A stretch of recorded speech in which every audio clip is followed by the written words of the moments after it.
Hello. हाँ जी, नमस्कार साथियों। कैसे हैं सभी? उम्मीद करता हूँ बेहतरीन होंगे, सभी शानदार होंगे, जबरदस्त होंगे। और आप सभी को हैप्पी न्यू ईयर की बहुत बहुत शुभकामनाएं। नव वर्ष की हार्दिक शुभकामनाएं सभी को। यहाँ पर जो बातचीत करेंगे ईसीसी और एनटीटी को लेकर, जो बच्चों में कंफ्यूजन बना हुआ है, जो भ्रम बना हुआ है, उसके दो चार पॉइंट है बच्चों के, वो मैं क्लियर यहाँ पर करना चाहूंगा। दोनों ही जैसे लिखे हुए ईसीसी और एनटीटी की बात करें, क्या बच्चों में भ्रम है, क्या गलत फहमियां आ रही हैं, क्या कंफ्यूजन है, दोनों तीनों जो पॉइंट है वो मैं क्लियर करूंगा। और साथ ही साथ यहाँ पर बच्चों के साथ मैं बातचीत करूंगा क्लियरली, जो टू दी पॉइंट जो बात रहेगी कि जो हमारी नई शिक्षा नीति है एनईपी 2020 है, उसमें क्या लिखा हुआ है। उसमें मैं बिल्कुल एनईपी की कटिंग आपको यहाँ पर दिखाने वाला हूँ। तो उसके बाद में आप खुद से डिसाइड कर पाओगे कि ये ईसीसी क्या है, एनटीटी क्या है, और किन चीजों से हमें बचना है, वो सारी चीजें, और क्या क्या एक तरीके से परेशानियों का हमें इसमें सामना करना पड़ सकता है। ये दो तीन जो पॉइंट है वो मैं आपके साथ में चर्चा करूंगा। तो सबसे पहले तो बातचीत करें ईसीसी या एनटीटी की बात करें, तो राजस्थान में ये चर्चाओं में क्यों है? क्योंकि आप सभी जानते हैं कि 62,000 वैकेंसियों की 62,000 बाल वाटिकाओं के बारे में यहाँ पर बताया गया है। गहलोत अपने भजन लाल जी ने इसकी अनाउंसमेंट की है कि जो ये 62,000 बाल वाटिकाएं हैं ये इसी सत्र में स्थापित की जाएंगी, यानी कि लगभग 62,000 वैकेंसियां आने वाली हैं। इसमें जो सबसे खास बात ये रहेगी कि जो ये 62,000 वैकेंसियां रहेंगी, ये किसके लिए रहेंगी? लड़कियों के लिए। लड़कियों के लिए या महिलाओं के लिए आने वाली हैं, ठीक है। प्री प्राइमरी टीचर की ये वैकेंसियां रहेंगी, लगभग 62,000, राजस्थान में सबसे बड़ी वैकेंसी रहेगी, ठीक है। अब इस वैकेंसी के लिए गवर्नमेंट ने बोला कि एक pre primary early childhood care एक डिप्लोमा इसमें नीड पड़ेगी। जैसे एक तरीके से स्किल सर्टिफिकेट ये रहेगा, आरएससीआईटी जैसे रहता है अदर एग्जाम्स की, जब आप तैयारी करते हो, जैसे वीडियो पटवार हो गया, तो उसमें आप आवेदन करते समय आरएससीआईटी की रिक्वायरमेंट रहती है। कुछ उसी तरीके से आप इसको समझ सकते हो। तो इस भर्ती में आवेदन करने के लिए आपके पास में एक डिप्लोमा होना चाहिए, एक सर्टिफिकेट होना चाहिए, ECCE। इसको बोलते हैं अर्ली चाइल्डहुड केयर एजुकेशन। इसकी हम बातचीत करेंगे। और जो ये सारा मामला है, ये सारा मामला प्यारे दोस्तों कहाँ से चल रहा है? ये सारा मामला चल रहा है नई शिक्षा नीति 2020, यानी कि जो अपनी एनईपी 2020 है उसमें इसका जिक्र किया गया था, ठीक है। और उसमें जो अपना एनईपी जो शिक्षा नीति का जो फॉर्मूला आया था, उसमें क्या बताया? पहले क्या था, जो 6 साल तक के बच्चे होते हैं वो डायरेक्ट स्कूल में जाना स्टार्ट कर देते हैं। लेकिन अभी 3 से 6 साल के जो बच्चे रहेंगे, 3 से 6 साल के बच्चे रहेंगे, उनको कहाँ पढ़ाया जाएगा? इन बाल वाटिकाओं में पढ़ाया जाएगा। एक तरीके से नर्सरी वाले हो गए, एलकेजी हो गया, यूकेजी हो गया, ठीक है। उसके बाद में फिर बच्चों को किस में लेके आएंगे? स्कूल में कन्वर्ट किया जाएगा। तो जो छोटे बच्चे हैं उनको पढ़ाई के लिए ये डिप्लोमा रहेगा, यानी कि एक तरीके से चाइल्ड केयर से रिलेटेड चीजें रहेंगी। देखो, अब मैं बातचीत करूंगा जो ये अपनी एनईपी है, इस एनईपी की जो कंप्लीट पीडीएफ है, ये कंप्लीट पीडीएफ भी मैं आपको डाल दूंगा, आप विस्तार से पढ़ना सभी विद्यार्थी। जो अपना थ्रोन एजुकेशन का जो टेलीग्राम है, लिंक डिस्क्रिप्शन में मिल जाएगा। टेलीग्राम जो रहेगा उसमें मैं ये कंप्लीट पीडीएफ डालूंगा, है ना। टेलीग्राम अपना रहेगा थ्रोन एजुकेशन, आप सर्च करोगे THRONE, थ्रोन एजुकेशन, ठीक है। इस थ्रोन एजुकेशन टेलीग्राम में मैं इस एनईपी की कंप्लीट पीडीएफ डाल दूंगा। तो जिन बच्चों को छोटे मोटे डाउट हैं वो आप यहां से क्लियर कर सकते हैं। इसको डिटेल से विस्तार में पढ़ लेना, थोड़े ज्यादा पेज नहीं है, थोड़े बहुत ही पेज हैं, इसको क्लियर कर लोगे। देखो, ये जो नई शिक्षा नीति है एनईपी है, इसमें पेज नंबर 10 पर जाना आप, पेज नंबर 10 पर जाना। और पेज नंबर 10 पर जाओगे तो 1.7 में ये लिखा हुआ है ECCE शिक्षकों की शुरुआती कैडर के बारे में यहाँ पर लिखा हुआ है। अब देखो, बच्चों में दो तीन कंफ्यूजन है, एक तो ECC और एनटीटी को लेकर कि 1 साल वाला करें कि 2 साल वाला करें। तो पहले तो समय का मैं यहाँ पर आपको जवाब दे देता हूँ, इसमें क्या बताया गया है। तो देखो, ECC की बात करें तो शुरुआती कैडर को तैयार करने के लिए आंगनवाड़ी कार्यत्रियों और शिक्षकों को एनसीईआरटी द्वारा विकसित पाठ्यक्रम शिक्षण शास्त्रीय फ्रेमवर्क के अनुसार एक व्यवस्थित तरीके से प्रशिक्षण दिया जाएगा, जिसमें 10+2 और उससे अधिक योग्यता वाले आंगनवाड़ी जो कार्यकर्ता हैं, साथ ही शिक्षकों को ईसीसी में 6 महीने का प्रमाण पत्र, यानी कि अगर आप 10+2 और आंगनवाड़ी में कार्य कर रहे हैं तो 6 महीने का प्रमाण पत्र, या फिर उससे प्रमाण पत्र कराया जाएगा और कम शैक्षणिक योग्यता रखने वालों को 1 वर्ष का डिप्लोमा का कार्यक्रम किया जाएगा। यानी कि यहाँ पर जो जिक्र किया गया है 1 वर्षीय डिप्लोमा का यहाँ पर बात कही गई है ईसीसी के लिए, ठीक है, जिसमें प्रारंभिक साक्षरता संख्या और ईसीसी के अन्य प्रासंगिक पहलुओं को भी शामिल किया जाएगा। इन कार्यक्रमों को डिजिटल दूरस्थ माध्यम से चैनलों के साथ साथ स्मार्टफोन के माध्यम से चलाया जा सकता है, जिससे शिक्षकों को अपने वर्तमान, यानी कि ये कार्यक्रम की बात कही गई है, जो ईसीसी वाला कार्यक्रम है 1 वर्षीय जो डिप्लोमा कार्यक्रम रहेगा, ये स्मार्टफोन और दूरस्थ माध्यम से, यानी कि एक तरीके से वोकेशनल कोर्स के माध्यम से भी आप इसको कर सकते हो, ठीक है। तो पहली बात तो बच्चे जो डाउट कर रहे हैं 1 साल वाला या 2 साल वाला, तो आप क्लियर कर ले, जो एनईपी है इसमें स्पष्ट रूप से लिखा हुआ है 6 महीने और 1 साल वाले का इसमें जिक्र किया गया है। तो 1 साल वाला अगर आप ईसीसी करके जाते हैं तो मेरे हिसाब से आपको कहीं पे भी कोई समस्या नहीं आएगी, पहला पॉइंट, ठीक है। दूसरा, बच्चों में फिर कंफ्यूजन आता है, इसकी मैं पीडीएफ डाल दूंगा, टेलीग्राम ज्वाइन कर लेना, डिस्क्रिप्शन में लिंक दे रखा है थ्रोन एजुकेशन का, कंप्लीट एनईपी की पीडीएफ में डाल दूंगा, वहां से आप सभी विद्यार्थी एक बार देखना इसमें, ठीक है। टेलीग्राम ज्वाइन करना और इस पर अपने को समय समय पर और भी जो जानकारी रहेगी वो आपको मिलती रहेगी टेलीग्राम पर, ठीक है। उसके अलावा देखो, अब ये भाई बात हो गई किसकी, ईसीसी और एनटीटी की। एनटीटी का मैं आपको बता दूं, एनटीटी 2016 के बाद में इस एनटीटी को बंद कर दिया गया है और ये एनटीटी को ही एक तरीके से आप ईसीसी कह सकते हैं। तो आपको एनटीटी और ईसीसी में भ्रमित नहीं होना है, ठीक है। क्या बता रहा हूं, एनटीटी और ईसीसी, एनटीटी और ईसीई, ठीक है। तो आपको ईसीसी करना है, एनटीटी को एक तरीके से बंद कर दिया है। अभी वर्तमान में जितने भी संस्थान एनटीटी करवा रहे हैं, तो कोई भी गवर्नमेंट संस्थान वर्तमान में एनटीटी नहीं करवा रहा है। जितने भी आपको देखने को मिलेंगे जो मार्केट में एनटीटी करवा रहे हैं वो सारे प्राइवेट हैं। जो आप सर्टिफिकेट देखोगे या तो वो कोई एनजीओ के माध्यम से है या कोई प्राइवेट संस्थान है जो एमएसएमई में रजिस्टर करा के, तो एमएसएमई में रजिस्टर कराना कोई बड़ी बात नहीं है, कोई भी लगभग हर संस्थान एमएसएमई में रजिस्टर्ड होता है, ठीक है। आपको इस चीज से कहेंगे कि एमएसएमई में हमारा रजिस्टर है, तो वो सारी चीजें, अगर आप कल को कोई दुकान भी खरीदते, कोई किराए पर दुकान लेकर कोई भी काम करते हो, तो वो भी आपका एमएसएमई में उसका रजिस्ट्रेशन आप करवा सकते हो, उसमें 500-700 रुपए लगते हैं, ठीक है। तो एमएसएमई के उसमें ना जाए, गवर्नमेंट संस्थान होना चाहिए। किसी भी यूनिवर्सिटी के साथ में आप जाएं तो गवर्नमेंट यूनिवर्सिटी हो तो ज्यादा बेटर रहेगी, चाहे वो सेंट्रल गवर्नमेंट की हो चाहे वो अदर स्टेट की यूनिवर्सिटी हो, तो उसमें आपको कोई समस्या नहीं आएगी, ठीक है। तो ये कंफ्यूजन निकालें, एनटीटी करना है कि ईसीसी, तो आप डायरेक्ट ईसीसी के थ्रू ही जाएं, ईसीसी पर जाएं, है ना। एनटीटी को एक तरीके से बंद कर दिया गया है और एनटीटी का ही दूसरा रूप आप कह सकते हो क्या रहेगा, ईसीसी रहेगा, ठीक है। तो अभी जो विद्यार्थी जो आगे करने जाएंगे तो उनको क्या करना है, ईसीसी ही करना है, ठीक है, अर्ली चाइल्डहुड केयर एजुकेशन ही करना है। अब ये ईसीसी कहां से कर सकते हैं, अब इसके आपके पास में 2-3 ऑप्शन है, दोनों तीनों के बारे में यहाँ पर अच्छे से समझना, इसके बाद आप खुद डिसाइड कर पाओगे कि आपको कहां से करना है। आपको 2-3 ऑप्शन मिलेंगे मार्केट में करने के लिए।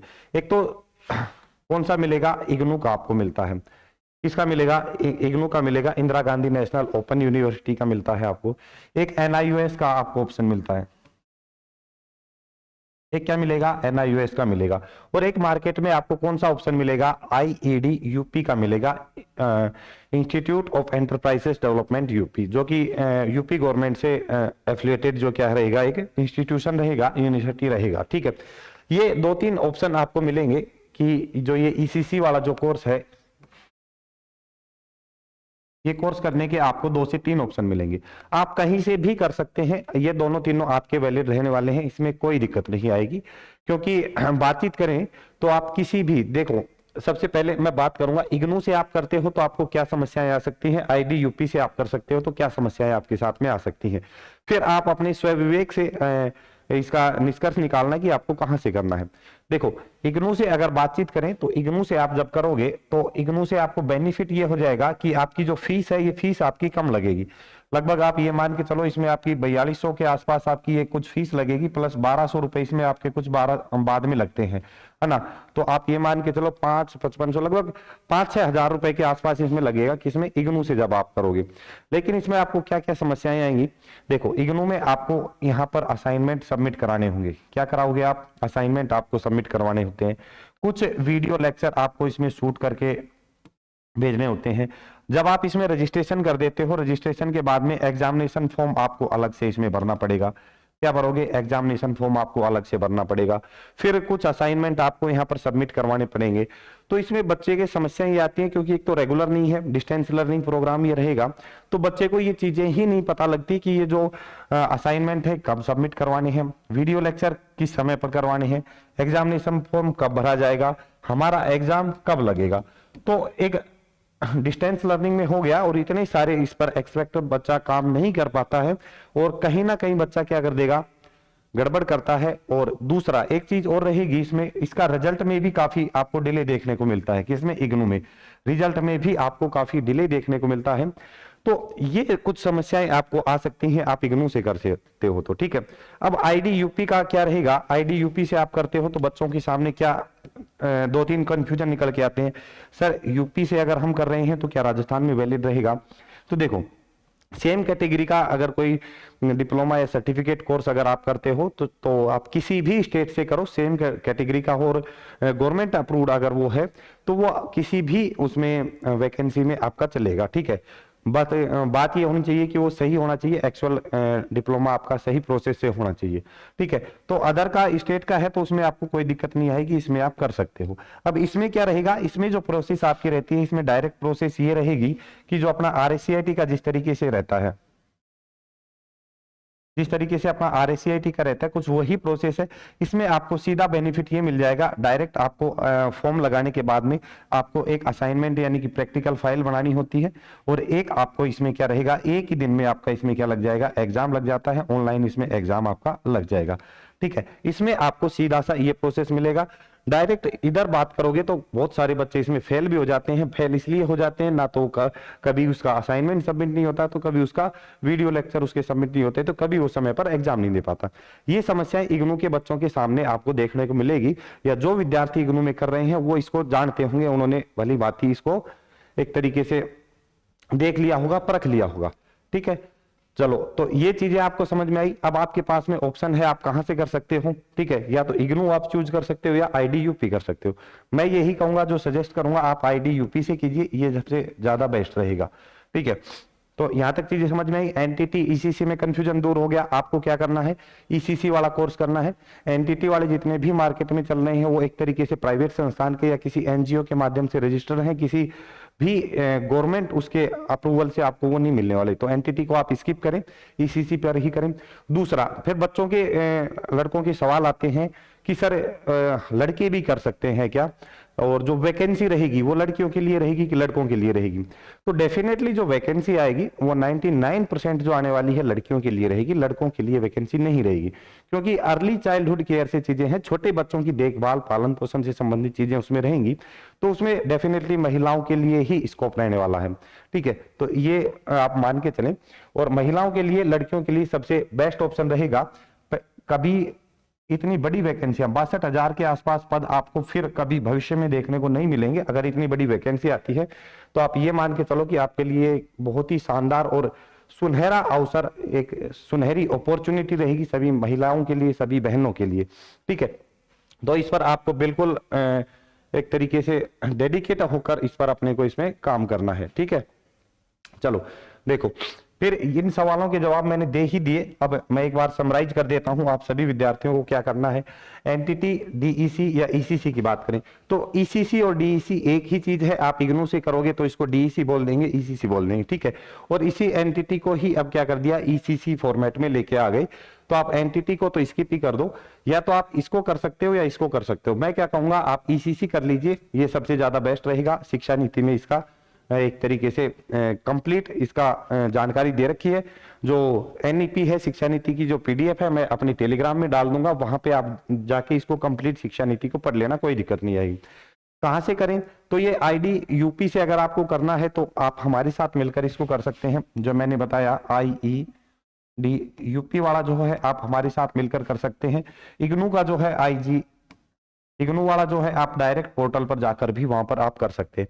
कैसे करें, डिप्लोमा करने के लिए बताया, आप हमारे साथ में, हम आपको इसमें पूरा गाइडेंस करेंगे। आईडी यूपी का जो प्रोसेस है वो हम आपको कंप्लीट यहाँ पर बताएंगे किस तरीके से क्या रहेगी, और जो भी फीस की जानकारी रहेगी वो सारी चीजें हम आपको यहाँ पर गाइड करेंगे। एग्जाम कहाँ होगा, काफी बच्चों के सवाल आएंगे कि सर आईडी यूपी से करेंगे तो क्या हमें एग्जाम देने के लिए या आवेदन करने के लिए या प्रैक्टिकल फाइल सबमिट करने के लिए क्या यूपी जाना पड़ेगा? नहीं, ऐसा बिल्कुल नहीं है। जो सारी प्रोसेस होगी वो आपकी जयपुर से हो जाएगी या ऑनलाइन आपके घर बैठे ही हो जाएगी। डिजिटल इंडिया का इतना तो फायदा है कि आपके घर बैठे सारी चीजें आपकी प्रोसेस हो जाएंगी।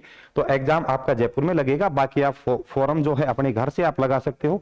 तो जो फाइल असाइनमेंट फाइल जो आपकी रहेगी वो भी आपकी घर से ही सबमिट हो जाएगी। वो सारी चीजें प्रोसेस हम आपको गाइड कर देंगे, ठीक है। फिर कह रहे हैं क्या हम बाल वाटिका भर्ती में फॉर्म भर पाएंगे कि नहीं भर पाएंगे? तो बिल्कुल आप डेफिनेटली बाल वाटिका भर्ती में फॉर्म भर पाओगे अगर अभी आप इसमें एनरोलमेंट करवा लेते हो, अभी अगर आप इसमें एडमिशन ले लेते हो, ठीक है।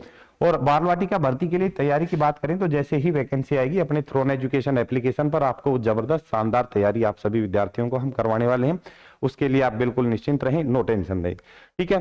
तो ये ईसीसी एनटीटी वाला जो भ्रम है आप सबको छोड़े, ईसीसी पे एक कोर्स कर लें, बाकी जो अपनी रेगुलर तैयारी चल रही है वो अपन रेगुलर तैयारी करते रहें, ठीक है। कहीं भी इधर उधर भटकने की या भ्रमित होने की आवश्यकता नहीं है 1% भी, ठीक है। चलो, और कैसे कर सकते हैं? देखो, इसके लिए जो मैंने बताया आप करने के लिए जो ईसीसी वाला है, अर्ली चाइल्डहुड केयर एजुकेशन का अपने को करना है। इसके लिए आपको क्या क्या डॉक्यूमेंट चाहिए? कोई भी 10वीं पास कैंडिडेट इसको कर सकता है, ठीक है। आंगनवाड़ी जो कार्यकर्ता में है अधिकतम क्या है 10वीं पास ही मिलेंगी जो एक तरीके से, ठीक है। तो 10वीं और 12वीं पास कोई भी कैंडिडेट ये कर सकता है, आगे की डिग्रियों की इसमें कोई आवश्यकता नहीं है। 10वीं 12वीं पास, 10वीं 12वीं की मार्कशीट चाहिए, आपका आधार कार्ड होना चाहिए, passport size photo, signature, mobile number, email ID और जो कंप्लीट एड्रेस है, ये कंप्लीट एड्रेस सारी चीजें आप यहाँ पर ये एक जगह कलेक्ट करके ऑनलाइन प्रोसेस के लिए आपको क्या करना है, ये जितने भी डॉक्यूमेंट हैं ये डॉक्यूमेंट आप यहाँ पर नंबर दे रखे हैं 76 65 90 55 53। इन सभी डॉक्यूमेंट को आप इस पर एक पीडीएफ में सेट करके व्हाट्सएप पर इस पर भेज दें और इस नंबर को पहले सेव कर लें, व्हाट्सएप आपका ओपन हो जाएगा, ठीक है।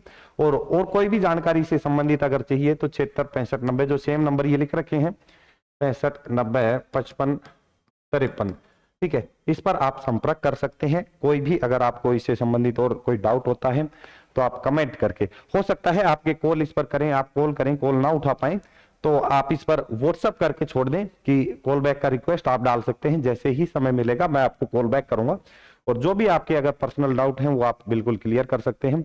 और बाकी कहीं भ्रमित होने की आवश्यकता नहीं है, आप अपने डॉक्यूमेंट यहाँ से भेजकर कंप्लीट प्रोसेस ये करवा सकते हैं। ऑनलाइन पूरा प्रोसेस हो जाएगा, कहीं आने जाने की कोई आवश्यकता नहीं है। और अगर आप सेंटर भी विजिट करना चाहें तो अपना थ्रोन एजुकेशन सेंटर है जयपुर में, तो आप जयपुर आकर भी विजिट कर सकते हैं। अगर आपको कोई डाउट है, कोई परेशानी है तो बिल्कुल आप ऑफिस में मिल सकते हो। ऑफिस का जो टाइम है 9:30 बजे से और इवनिंग में आप 8 बजे के आसपास तक आप यहाँ पर ऑफिस में संपर्क कर सकते हैं जो भी आपके डाउट हो। और जो कॉलिंग के लिए है आप इस पर व्हाट्सएप और मैसेज कर दें, तो ये सेम टाइम जो ऑफिस टाइम है इस ऑफिस टाइम में आप इस पर कॉल या मैसेज कर दें, या मैसेज तो आप एनी टाइम कर सकते हो, कॉल करना हो तो आप कोशिश करें कि ऑफिस टाइम में ही इस पर कॉल करें, है ना, वो भी कोई जरूरी चीज हो, वरना आप व्हाट्सएप पर कॉल बैक के लिए आप रिक्वेस्ट छोड़ सकते हैं या आपके जो भी डाउट है आप व्हाट्सएप पर के लिए कर सकते हैं, पूछ सकते हैं, ठीक है। और इसके बाद भी कोई डाउट बच रहा है तो आप कमेंट कर देना, कोशिश करेंगे उसका समाधान करने की जो भी चीजें रहेंगी। चलिए, सभी को जय हिंद, जय भारत, जय राजस्थान।